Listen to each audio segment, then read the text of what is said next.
శ్రీ నిష్పరిగ్రహాయై నమః. ఆవిడ ఏది స్వీకరించదు గనుక నిష్పరిగ్రహ. స్వీకరణ అనేది మనసుతో పని. ఆలయంలో ఒక బంగారం కిరీటం ఉంటే వచ్చిన భక్తులలో ఎవడో ఒక దొంగ ఉంటాడు. వానికి అది చూస్తే తీసుకోబుద్ధి వేస్తుంది. అయితే తీసుకుంటే కొడతారనే భయంతో తీసుకోడు. కొంతమంది భయంతో దొంగలు కాకుండా ఉండిపోతారు. కొందరు భయం వదిలేస్తే దొంగలైపోతారు. రెండూ ప్రమాదాలే. కానీ మనస్సుతో ఆహ్, అది కానీ నా దగ్గరికొస్తే బాగుండును అని అనుకునేవాడు కూడా దొంగే అని చెప్తున్నారు. ఓహ్! మనసుతో కూడా అది నాకు కావాలి అనుకుంటే కూడా తనది కానిది కోరుకున్నా కూడా అది దొంగ అని అంటున్నారు. మనసావి గృహ్యతే. మనసుతో స్వీకరించిన దొంగయే అని చెప్పారు. అపరిగ్రహం అంటే ఇది. నిష్పరిగ్రహ అనే విషయంలో ఇప్పుడు పరిశీలించాలంటే, ప్రపంచంలో తిరుగుతూ అన్ని విషయాలు చూస్తున్నా దేనిని నాది అని లాక్కోకూడదు. అది సాధన చేయాలి. అలా లోపలికి లాగకుండా ఉండటం ఆత్మ వస్తువు. లోపలికి లాక్కుంటే శరీర వస్తువు. నువ్వు శరీరానికి ప్రీతి కలిగించే వస్తువులను లాక్కుంటున్నావు. అవి ఆత్మకి సహకరించేవి కావు. లోక విషయాలేవి లోపలికి రానివ్వకపోవడమే నిష్పరిగ్రహ. ఇది పరమార్థం. 17 దోషాలు పోగొట్టే అమ్మవారి నామాలు పూర్తయ్యాయి. ఇక్కడ నుండి మరో మంత్ర విద్య మొదలవుతుంది. ఇంతవరకు చెప్పుకున్న సారాంశాన్ని పరిశీలిస్తే అమ్మవారి యొక్క నిర్గుణ బ్రహ్మ స్వరూపాన్ని చెప్పారు. దానికి మొదట్లో చెప్పిన సగుణ బ్రహ్మానికి సంబంధం తెచ్చుకోకూడదు. లలితా సహస్రనామంలో ఒకదాని ఒకదానికి మరొకదానికి సంబంధం ఉంది. ఈ రెండూ ఆవిడే. సంబంధం తెంచుకోకూడదంటున్నారు. దీనికి సగుణ బ్రహ్మము చెప్పారు. తర్వాత నిర్గుణ బ్రహ్మము చెప్పారు. అది కానీ ఆ రెండిటికి సంబంధం ఉంది అని చెప్తున్నారనమాట. 2 అమ్మనే. ఇలాంటి అమ్మను ఉపాసన చేయడం వల్ల వచ్చే ఫలం ఇక్కడ చెప్పారు. ఆ ఫలస్వరూపమైన రూపాన్ని మళ్ళీ అమ్మ రూపంలో ఆవిష్కరిస్తున్నారు. నీరాగా నుండి నిష్పరిగ్రహ వరకు 28 నామాలు. 17 నామాలు ముఖ్య ప్రాణ విద్య, 11 నామాలు దక్షిణామూర్తి మంత్రము. ఏకాదశ రుద్ర మంత్రం ఇవన్నీ ఇప్పటి వరకు చెప్పుకున్న వాటిలో దాగి ఉన్న మంత్రాలు. నీరాగ రాగమదని నుండి నిష్పరిగ్రహ వరకు వేదాంతం అనిపించే వాటిలో ఈ మంత్ర సంకేతాలు పెట్టారు. ముఖ్య ప్రాణ విద్యకి 17 అక్షరాలు ఉంటాయి. ఈ 17 అక్షరాలు చెప్పడం కోసమే ఈ 17 నామాలు చెప్పారు. 17 దోషాలను పోగొట్టే శక్తి రాగమదని, మదనాశిని, మోహనాశిని, మమతాహంత్రి, పాపనాశిని, క్రోధశమని, లోభనాశిని, సంశయగ్ని, భవనాశిని, భేదనాశిని, మృత్యుమదని ఈ నామాలకు ఉంది. ఈ 11 నామాలు ఏకాదశ రుద్ర విద్య. ఏకాదశ రుద్రుల ఏకస్వరూపం. ఇది జ్ఞానానికి పనికొచ్చినప్పుడు దక్షిణామూర్తి విద్య అవుతుంది. ఇప్పుడు దుర్గా విద్యలోకి ప్రవేశిస్తున్నాం. 184వ నామము నిస్తులా నుండి 198 నామాలు సమానాధిక వర్జిత. ఈ నామాలు భవానీ విద్యలో మరొక ఉపాసనా విధానం. ఇంకా మనం భవానీ విద్యలోనే ఉన్నామన్నమాట. ఇక్కడ శ్రీ 184 నామం శ్రీ నిస్తులాయై నమః. నిస్తుల అంటే సాటి లేనిది. తుల అంటే సాటి. ఒకదానికొకటి పోల్చి చూడటం. అమ్మవారితో పోల్చదగిన వస్తువు మరొకటి లేదు కనుక నిస్తుల. అది వసిన్యాది వాగ్దేవతలకు బాగా తెలుసు. అందుకే ఆహ్, పద్మాలులా పాదాలు ఉన్నాయి అనకుండా పద్మాలు కంటే గొప్పగా ఉన్నాయి అని అన్నారు. అమ్మ సగుణము నిస్తులమే, నిర్గుణము నిస్తులమే. బ్రహ్మము వంటిది మరొక బ్రహ్మము లేదు కనుక అది ఏకం. ఇప్పుడు నీలచికుర అంటున్నారు. శ్రీ నీలచికురాయై నమః. మళ్ళీ ఆకారం దగ్గరికి వచ్చారు. ఆ దుర్గాంబ రూపం ఎలా ఉంది అంటే నీలచికుర. చికుర అంటే ముంగురులు. ఆ ముంగురులతో పాటు ఒత్తైన జుట్టు. అది నీలంగా ఉంది. న న నల్లని జుట్టు యవ్వనానికి సంకేతం. అందుకు హరికేశాయ పుష్టాయ ఉపవీతినే అన్నారు. పుష్టిగా కలిగిన యవ్వనానికి చెప్పినది హరికేశం అంటే పచ్చని జుట్టు. యవ్వనంలో ఉన్న జుట్టును చెట్ పచ్చని చెట్టులా పోల్చారు. శివుని యొక్క యవ్వన రూపాన్ని హరికేశాయ అని వర్ణించినట్లుగా ఇక్కడ అమ్మవారిని నీలచికుర అని వర్ణించారు. అమ్మవారు ఎప్పుడు 16 ఏళ్ల వయసులో ఉంటుంది కనుక నీలచికుర. మంచి సదా షోడశ వర్షం చ నవయవ్వన దర్పితాం. మంచి యవ్వనంతో ఉంటుంది అని. 16 ఏళ్ల వయసుతో ఉంటుంది కనుక ఎప్పుడు ఆ నీల చికురాని ధ్యానం చేసుకోవాలి అంటున్నారు. ఇప్పుడు నిరపాయ శ్రీ నిరపాయాయై నమః. ఏ అపాయము లేనిది. మనల్ని తొలగించే ఇబ్బంది పెట్టేదే అపాయం.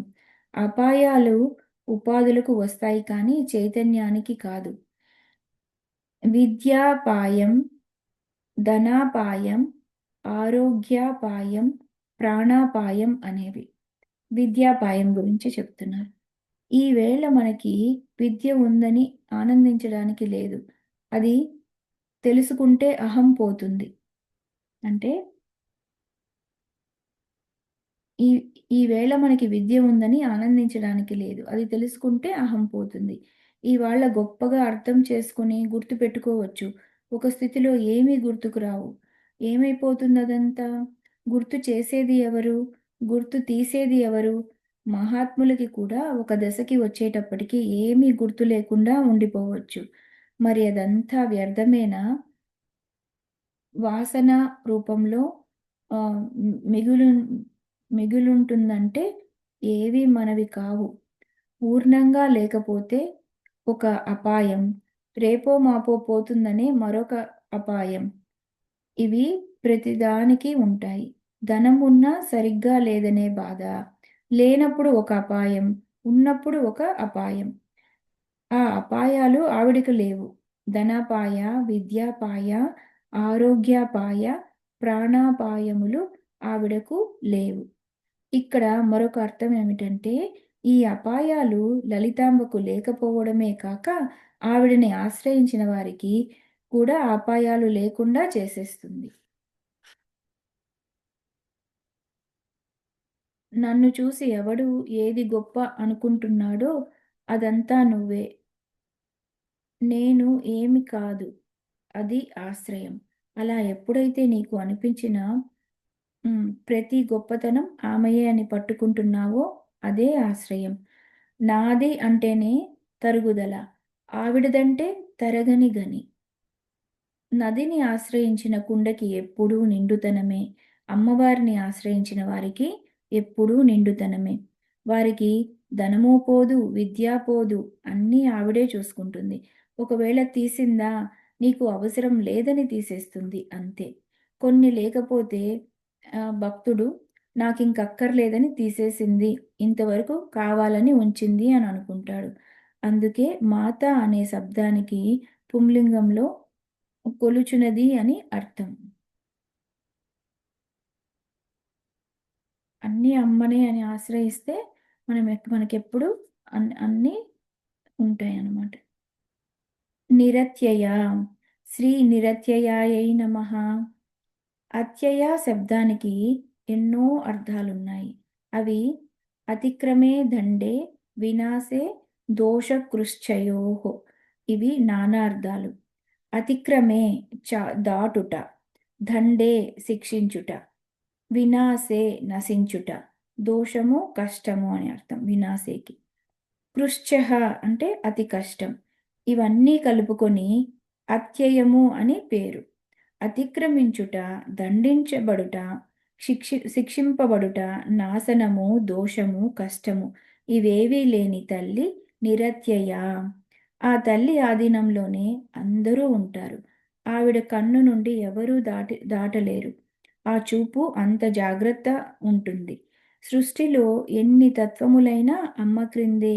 అమ్మను దాటి మరో తత్వం లేదు కనుక నిరత్యయ అని అన్నారు. అంతేకాదు ఆవిడని ఎవ్వరూ దండించలేరు, నాశనం కలిగించలేరు. ఇప్పుడు దుర్లభ. శ్రీ దుర్లభాయై నమః. దుర్లభ అంటే దొరకనిది అనకూడదు. కష్టపడితే కానీ దొరకనిది. తేలికగా సాధ్యం కానిది. అలభ అనలేదు. దుర్లభ అన్నారు. అమ్మవారు అత్యంత దుర్లభం అంటే తేలిక కాదు. ఆత్మతత్వం పొందడం అత్యంత కష్టం. కష్టపడితేనే దానిని పొందవచ్చును. అదే సాధన. ఆ సాధన చేయకపోతే అమ్మవారు దొరకరు. కేవలం ఆ సాధకుల పూజయే స్పష్టమైన పూజ. అలాంటి స్థితి లేని వారి పూజ అస్పష్ట పూజ. సాధనలోకి వెళ్ళాలి. జ్ఞానంతో పూజించాలి. అదే జ్ఞాత్వా కుర్విత కుర్మాణి. తెలుసుకొని చేయాలి. కష్టం కావచ్చు. కష్టం కనుకనే సాధన చేయాలి. ఉదాహరణకు హిమపర్వత హిమపర్వతం ఎక్కడం కష్టం. అందుకే సాధన. ఊరికే దొరుకున ఉన్నతోన్నత సుఖము అన్నారు అన్నమయ్య. గొప్ప వస్తువు తేలికగా దొరుకుతుందనుకున్నారా? గొప్ప వస్తువుకు కష్టపడాల్సిందే. అంతర ఇంద్రియాలు, బాహ్యేంద్రియాలు నియంత్రించాలి. మాట మాటకి శ్రవణం, నిధి ధ్యాసనము చేయాలి. అందుకే తపస అని ఉపనిషత్తు చెప్తోంది. తపస్సుతో జ్ఞానముతో నిగ్రహింపబడిన మనసుతో దొరుకునది అని. అసంశయం మహాబాహో మనో దుర్నిగ్రహం చలం. మహా కష్టమయ్యా అని అర్జునుడు చేతులెత్తేశాడు. అభ్యాసేనతు కౌంతేయ వైరాగ్యేన చ గృహ్యతే. ఆ అభ్యాస వైరాగ్యాలు చేయమన్నాడు జగద్గురువు. ఆ రెండిటికి మాత్రమే దొరుకుతుంది అమ్మ. అది విడిచిపెట్టి కబుర్లు చెప్తే అమ్మవారు దొరకదు. నాయాత్మ ప్రవచనేన లభ్యః. నాయాత్మ బలహీనేన లభ్యః అని ఉపనిషత్తు చెప్తుంది. అమ్మని పట్టుకోవడం కష్టమే కానీ సాధన చేస్తే దొరుకుతుంది అమ్మ. దుర్గమ. శ్రీ దుర్గమాయై నమః. పొందడమే కాదు, అందడము తెలియడం కూడా కష్టమే. చెప్తూ ఉన్న అవగాహన మహా కష్టం. పరతత్వం అందినట్లే ఉంటూ జారిపోతూ ఉంటుంది. దుర్గమ. ఎంత దుర్గమం అంటే మనకి ఏది చెప్పినా గ్రహించడానికి భగవంతుడు 2 పరికరాలు ఇచ్చాడు. ఒకటి మాట, 2 మనస్సు. చెప్పేవాడు మాటతో చెప్తాడు. వినేవాడు మనసుతో ఊహిస్తాడు. ఇలా ఏదైనా తెలిసిన రూపాన్ని చెప్తూ ఉంటే పట్టేసుకోవచ్చు. కానీ ఆకారం లేనిది, ఉపాధి లేనిది, సర్వవ్యాపకమైనది, పాపం లేనిది అని చెప్తూ ఉంటే అది మనసుతోనే అందదు. ఎందుకంటే మనసుకు ఏది ఉపాదో అదే అలవాటైపోయింది కనుక ఏది చెప్పినా ఉపాధితో చెప్పాలి. ఆ అతీత తత్వం మనసుకు, మాటకి దొరకదు. అందుకే దుర్గమ అనే మాట.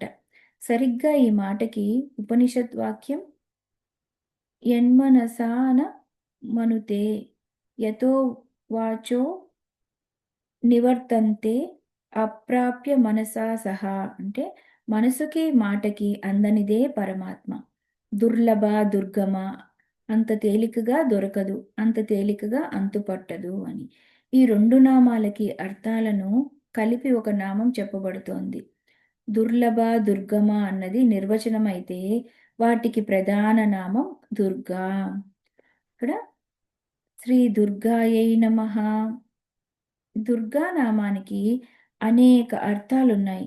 ముందుగా పరమార్థ దృష్టితో చూస్తే ఏది దుర్లభమో, ఏది దుర్గమో, ఏది దుర్గమమో ఆ పరతత్వమే దుర్గ.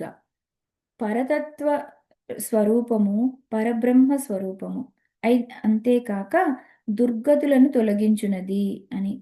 దుర్గతులు అంటే చాలా ఉన్నాయి. దాని ముందు అందరికీ తేలికైన ఒక అర్థం తెలుసుకోవాలి. దుహ్ అనే శబ్దంతో చెప్పబడేవి ఏమున్నా వాటన్నిటిని తీసి పారేస్తుంది. అవి ఏంటంటే దుఃఖము, దుష్టత్వము, దుర్మార్గము, దురాచారం, దురితం, దుస్సాధ్యం. ఇలా చాలా చాలా ఉన్నాయి. మార్గమంతా ఎప్పుడైనా దుర్గమము, దుర్లభముగా ఉంటే దుర్గా అని అనుకోవాలి. అప్పుడు ఆ దుర్గమ్మ చక్కగా మార్గం వేస్తుంది. ఆలోచనలు మొదలుపెట్టినప్పుడు ఏ ఆలోచన అందనప్పుడు దుర్గా అని పలికితే చిక్కుముడి విప్పేస్తుంది.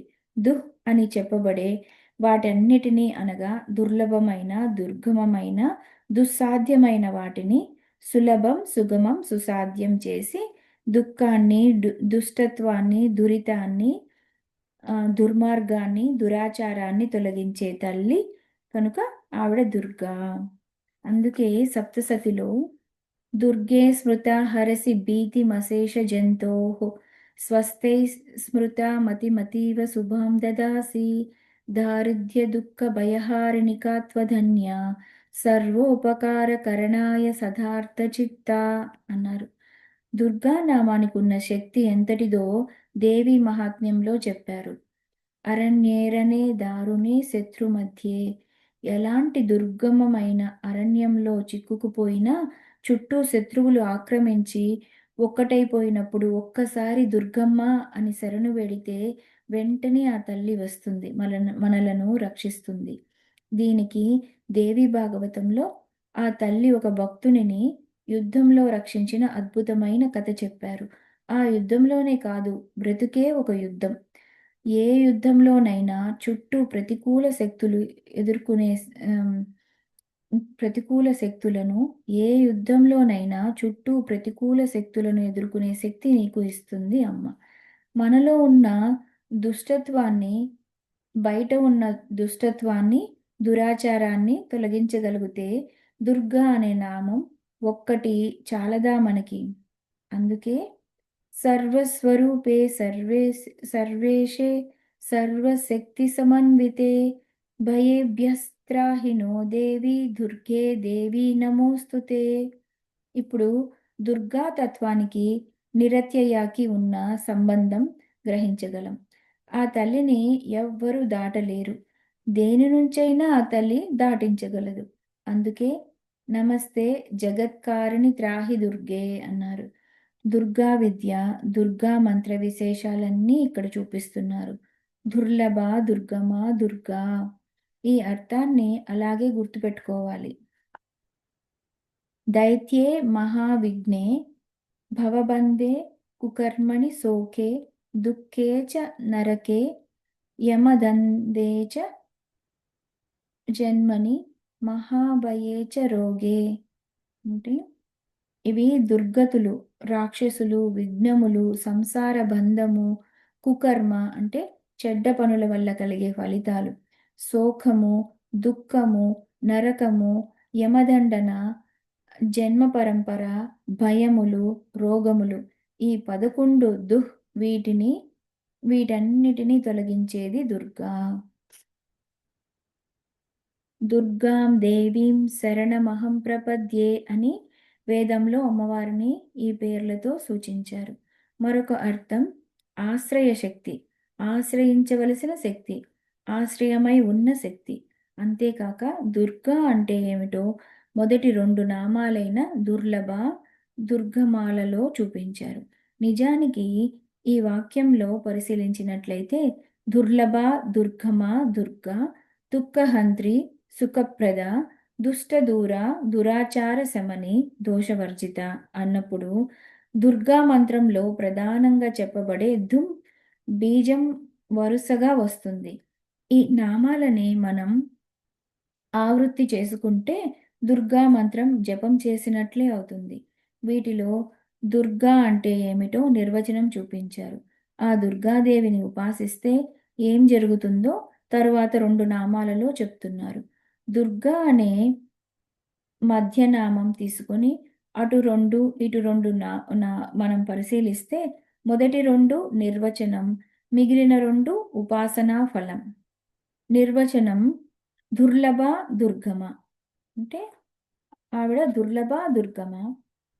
ముందు పరబ్రహ్మగానే నిర్వచనం చెప్పుకోవాలి కనుక దుర్లభము దుర్గమము అయిన పరతత్వమే దుర్గ.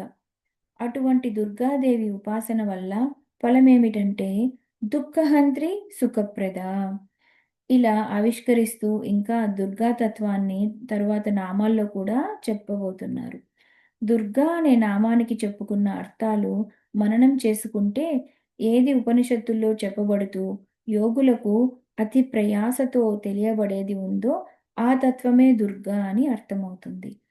వేదాంతమునందు ఈ తల్లి బ్రహ్మజ్ఞానము, వేదముల యందు ఈ తల్లి యజ్ఞఫలప్రదాయిని. వేదం 2 భాగాలు కర్మకాండ, జ్ఞానకాండ. కర్మకాండలో యజ్ఞ ఫలప్రదాయినిగా, యజ్ఞస్వరూపిణిగా ఉంది. జ్ఞానకాండలో ఈ తల్లి బ్రహ్మ విద్యా స్వరూపిణిగా ఉంది. కర్మకాండలో ఎక్కడ కనబడుతుందంటే దుర్గా సూక్తంలో చెప్పబడేదే ప్రమాణం. కర్మ ఫలేషు జుష్టాం అంటారు. కర్మ ఫలముల యందు ఆరాధింపబడుతున్నది. యజ్ఞం అగ్నిహోత్రుని యందు చేస్తారు. ఇక్కడ కర్మకాండ అంటే యజ్ఞములు అన్నమాట. వేదంలో అగ్నిముఖావై దేవాహ, ఏ దేవత రావాలన్నా అగ్నిముఖం నుంచే రావాలి. జాతవేద సేసునవ అన్న, జాతవేదో మమావహ అన్న, శ్రీ సూక్తంలో చెప్పిన, దుర్గా సూక్తంలో చెప్పిన జాత వేదుడే. జాతవేదుడంటే అగ్నిహోత్రుడు, యజ్ఞాగ్ని అన్ అంతే.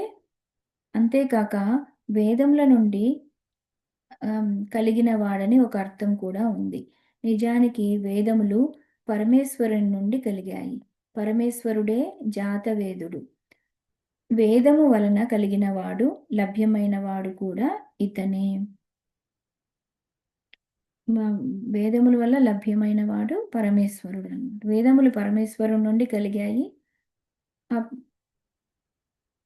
వేదము వల్ల కలిగిన వాడు పరమేశ్వరుడు, జాతవేదుడు అన్నారు. మనం అగ్నిహోత్రంలో ఆరాధన చేస్తున్నాం అంటే మనం రగిల్చిన నిప్పు కాదు అక్కడ చెప్పబడుతోంది. అంతవరకు అది నిప్పే కావచ్చు, కానీ మంత్ర సంస్కారం చేత పరమేశ్వర స్వరూపాన్ని పొందింది. రుద్రో ఏషయదగ్ని అని మళ్ళీ శాస్త్రమే చెప్తోంది. రుద్రస్వరూపమే అగ్ని. హవిస్సులను హరిస్తుంది కనుక ఆ ఆ అగ్నే ఆ అగ్నికే హరి అని పేరు.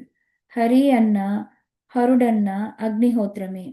అందుకే భారతీయ సంస్కృతిలో పరమేశ్వరుణ్ణి ఏ దేవతా రూపంగా ఆరాధించాలన్నా మాధ్యమం మాత్రం అగ్నే. దేవతలు కూడా పరమేశ్వరుని గాని ఆరాధించాలంటే వహ్ని పురోగమాస్తే అగ్నిదేవుని ముందు పెట్టుకొని వెళ్తూ ఉంటారు. అగ్ని వారికి నాయకుడు. అగ్రే నియతి ఇతి అగ్ని కనుక అగ్ని శబ్దం పరమేశ్వరునికి వర్తిస్తున్నది. అగ్నిముఖావై దేవాహ అని సర్వదేవతలను అగ్ని ద్వారానే సంతృప్తి పరుస్తున్నాం. ఈ తల్లి ఉద్భవించినదే మహాయాగం యొక్క అగ్నిలో నుంచే కదా, కనుక జాత వేదసే. ఏ దేవతా స్వరూపమైనా దాని నుండి ఆవిష్కరించుకోవాలి.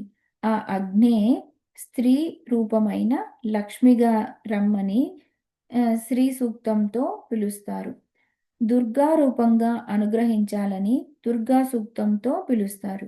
కనుక ఈ అగ్ని పరమేశ్వర స్వరూపమే. ఆ పరమేశ్వర స్వరూపమే దుర్గగా అనుగ్రహిస్తుంది. ఆయన శక్తినే మనం ఇక్కడ దుర్గగా అనుగ్రహించమని ప్రార్థిస్తున్నాం. జాతవేద శేసునవా అన్నప్పుడు ఆ పరమేశ్వరుణ్ణి మనం ప్రార్థిస్తూ నీ శక్తి దుర్గగా మమ్మల్ని అనుగ్రహించాలి అని ఆ మంత్రం నుండి ప్రారంభించి అగ్ని స్వరూపాన్ని దుర్గగా పిలుచుకొని వెళ్తున్నాం. నిజానికి అసలైన అగ్ని అంతర్నిరంతర అంతర్నిరంతరమనిధన మేధమానే మూహాంధకార పరిపంథిని సంవిదగ్నౌ అంటే ముందు నామాలలో తెలియజేసిన అర్థం. ఈ లోపల జ్వలించే జ్ఞానరూపమైన చిదగ్నియే మనకు దుర్గగా అనుగ్రహించాలి అని. మనలో ప్రకాశించే చిదగ్నినే ప్రార్థన చేస్తున్నాం. దుర్గా యొక్క తత్వం చాలా విశిష్టమైనది. ఎంత విస్తారంగా ఉంటుందంటే, ఆ తల్లి వేద భాగముల యందు దుర్గగా చెప్పబడుతూ, దుర్గా దేవీగం శరణమహం ప్రపద్యే సుతరసితరసే నమః అని కీర్తింపబడుతోంది. తాం అగ్నివర్ణాం తపసా జ్వలంతీం. ఆ అగ్నియందే ఆ తల్లి జ్ఞానస్వరూపిణిగా ప్రకాశిస్తూ గోచరిస్తున్నది అని అక్కడ మనం నమస్కారం చేసుకొని అటువంటి దుర్గని శరణు వేడుతున్నాం. చిత్రం ఏమిటంటే వేదం కానీ, ఉపనిషత్తు కానీ శరణు వేడుతున్నాం అనే మాట అమ్మవారి దగ్గర ఎక్కువగా చెప్పింది. శరణ్యే దుర్గాదేవంటేనే శరణ్య శక్తి, ఆశ్రయ శక్తి. దుర్గమము దుర్గము అంటే మనకి లోకంలో కోట అని వ్యవహారం ఉంది. కోటలోకి చేరిపోయాక చాలా భద్రత ఉంటుంది. శత్రువులకు దుర్భేద్యం. ఆ తల్లి ఎవరినైనా ఎదుర్కోగలదు కానీ, ఆ తల్లిని ఏ ఒక్కరూ ఎదుర్కొనలేరు. కోటను చేరితే ఎంత క్షేమం లభిస్తుందో, దుర్గమ్మని ఆశ్రయిస్తే అంత క్షేమం లభిస్తుంది.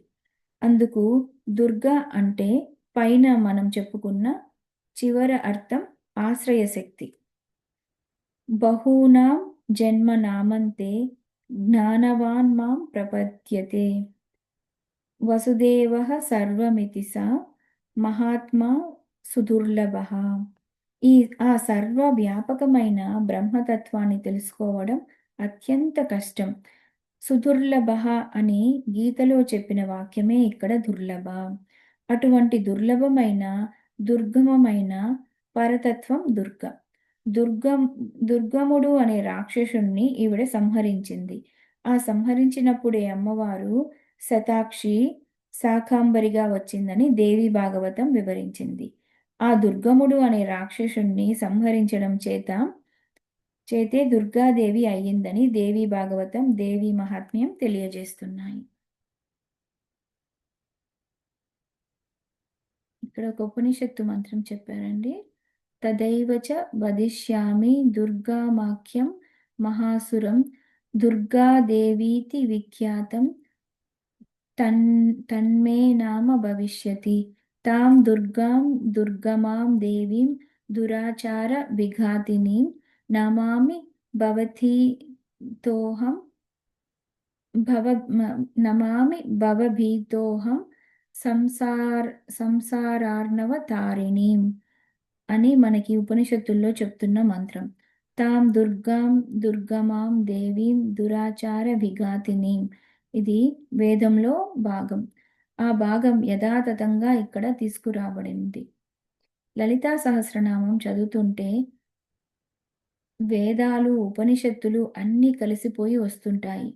నమామి భవభీతోహం సంసారార్ణవ తారిణీం. ఆ తల్లి సంసార సముద్రం నుండి దాటిస్తుంది. భవభీతుడను అయిన నేను అమ్మని శరణు వేడుతున్నాను. సంసార సముద్రం నుండి అంత గొప్పగా ఎవరూ దాటించలేరు. కొంతమంది సగం వరకు నేను దాటిస్తాను, అక్కడ నుండి ఇంకెవరైనా వస్తారు, అక్కడ నుండి తీసుకువెళ్తారు అనొచ్చు.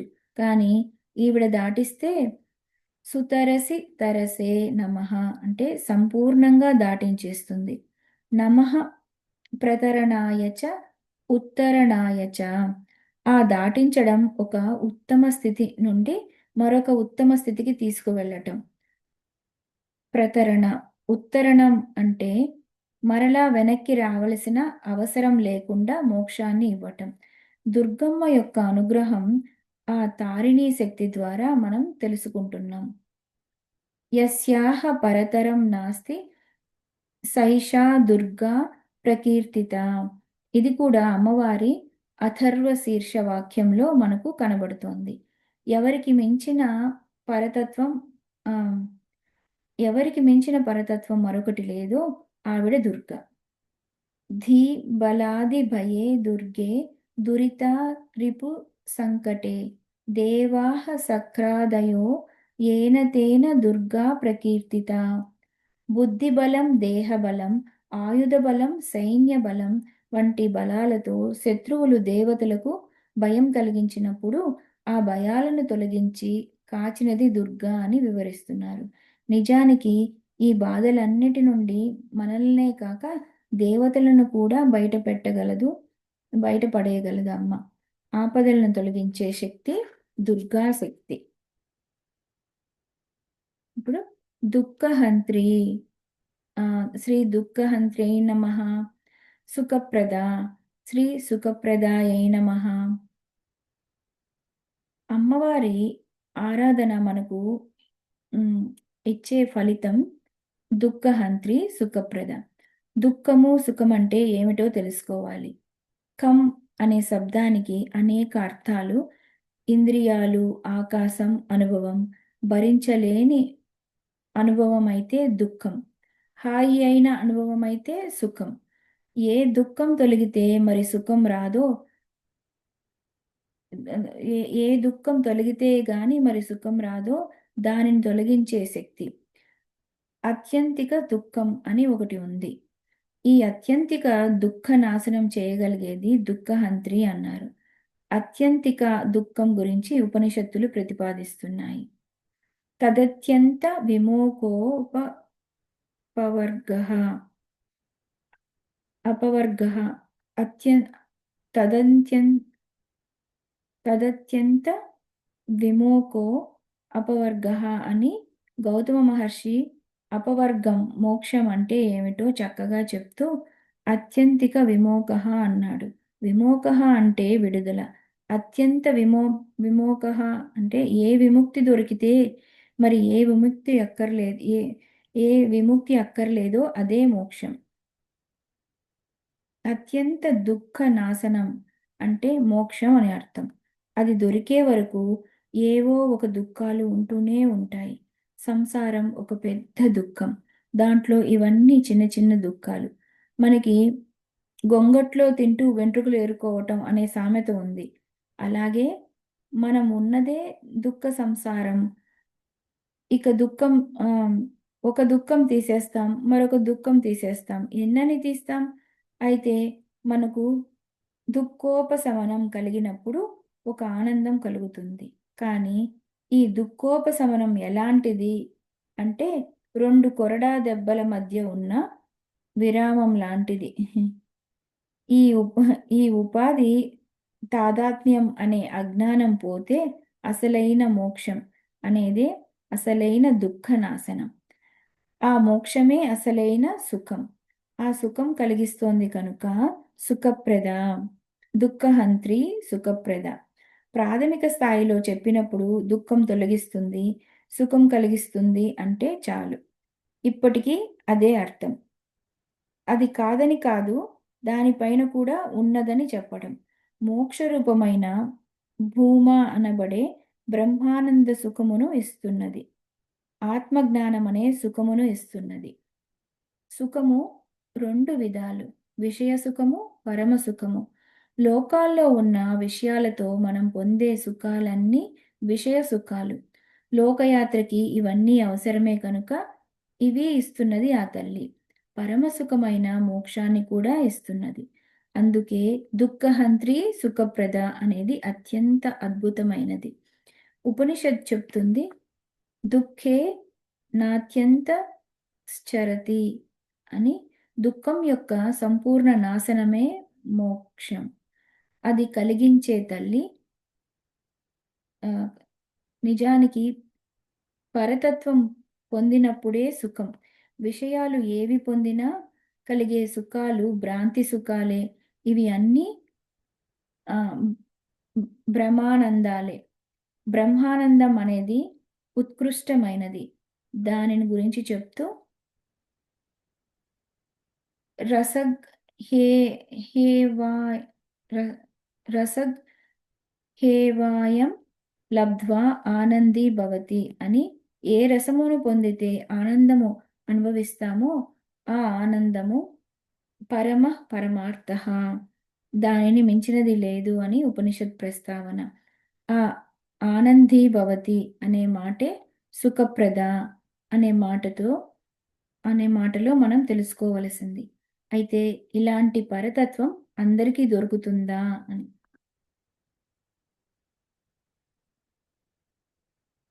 తర్వాతి నామము దుష్టదూర శ్రీ దుష్టదూరాయై నమః.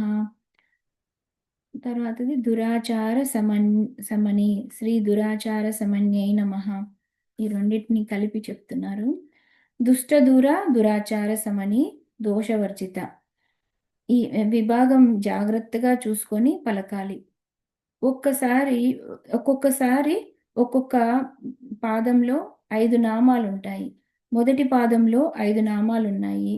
దుర్లభ, దుర్గమ, దుర్గా, దుఃఖహంత్రి, సుఖప్రద. ఈ పాదంలో 3 నామాలు. దుష్టదూర, దురాచార సమని, దోషవర్జిత. ఇది కూడా దుర్గాతత్వమే. దుర్గమ్మను అర్థం చేసుకోవాలి. దుష్టులకు దూరంగా ఉంటుంది. అమ్మవారు నిజానికి దూరంగా ఉంటారా? సర్వవ్యాపకమైన తత్వం. అలా దూరంగా ఉండటం ఏమిటి? ఎంత దగ్గరగా ఉందంటే మన దేహం కంటే దగ్గరగా ఉందట పరతత్వం. ఆత్మ వస్తువై ఉన్నది. నేను అనబడే చైతన్యమే ఆవిడ. అంత దగ్గరగా ఉన్న తత్వం దూరమని ఎలా అంటే ఎవరైతే అంతర్ముఖులు అవుతారో వారికి అత్యంత సన్నిహితం.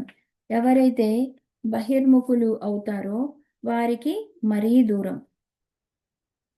బహిర్ముఖత్వమే దుష్టత్వం. ఎంతవరకు బహిర్ముఖ ప్రాపంచిక విషయములే సత్యమని తిరుగుతుంటారో అంతవరకు దుష్టత్వమే. పరమాత్మ తత్వం దురస్తః ఎవరికంటే కర్మ విక్షిప్త చేతసాం అన్నారు భాగవతంలో. కర్మలంపటలతో మునిగిన వారికి ఆ తత్వం అత్యంత దూరం. కానీ అది హృదిస్థః అంటే హృదయంలోనే ఉంది. ఆ మాటే తదుద్ధరే తద్వితికే తదేజతి తన్నైజతి అనే మంత్రంలో ఈశావాస్యోపనిషత్ తెలియజేస్తుంది. అతి దగ్గరగా ఉన్నది అదే, అతి దూరంగా ఉన్నది అదే. ఆ విషయం ఇక్కడ వివరిస్తున్నారు. దుష్టదూర దుష్టులకు దూరంగా ఉండున్నది. ఇదే విషయం దేవీ భాగవతంలో చక్కగా ఇది అర్థమయ్యే విధంగా తెలియజేశారు. న భజంతి కుతర్కఘ్నః దేవీం విశ్వేశ్వరీం శివాం అన్నారు. కుతర్ కుతరఘ్నులు విశ్వేశ్వరి అయిన దేవిని భజించరు, ఆశ్రయించరు. తర్కం కుతర్కం అయితే ప్రమాదం. పక్వం కాని బుద్ధికి తర్కం చేయడం మాత్రం తెలుస్తుందా? కనుక తర్కబుద్ధి చాలా అవసరం. కుతర్కం మాత్రం పనికిరాదు. శంకర భగవత్పాదుల వారు శాస్త్ర వ్యాఖ్యానం చేస్తూ యుక్తితో తెలుసుకో అన్నారు. యుక్తి అంటే ఏమిటో కూడా తెలుసుకోవాలి. శాస్త్ర ప్రమాణంతో తర్కం చేయమని శృతిమతః తర్కోను సంధీయతాం అని సాధనా పంచకంలో చెప్పారు జగద్గురువులు. అలాంటి శృతిమతమైన తర్కం చాలా అవసరం. కేవలం తర్కానికి పరమాత్మ దొరకడు. వాదో నావలభ్యః అని భక్తి సూత్రాలలో నారదుల వారే చెప్పారు. వాదాలకి తర్కాలకి పరమాత్మ దొరకడు. కుతర్కం చేస్తున్నంత కాలం పరమేశ్వరుణ్ణి గ్రహించలేము. అందుకు కుతర్కుల కుతర్కజ్ఞులకు దూరంగా ఉండునది. వాళ్ళు ఆశ్రయించలేరు. అత్యంత సమీపంగా ఉన్న వారిని కుతర్కం వల్ల పట్టుకోలేకపోతున్నాం. ఈ మాటల్లోనే మనకి అర్థం చెప్తూ సాధకుడు ఎలా ఉండాలో చెప్తున్నారు. శాస్త్ర విరుద్ధ ఆచారం సమయతీతి దురాచార సమని అన్నారు. ఏది మంచో ఏది చెడో నువ్వు నిర్ణయించగలవా? శాస్త్రం చెప్పాలి. శాస్త్ర విరుద్ధమైన ఆచారం దురాచారం. దాని యొక్క ప్రభావాన్ని తొలగించేది కనుక దురాచార సమని. ఇది కూడా దుర్గా ఉపాసనా ఫలమే. దుఃఖహంత్రి సుఖప్రద దురాచార సమని.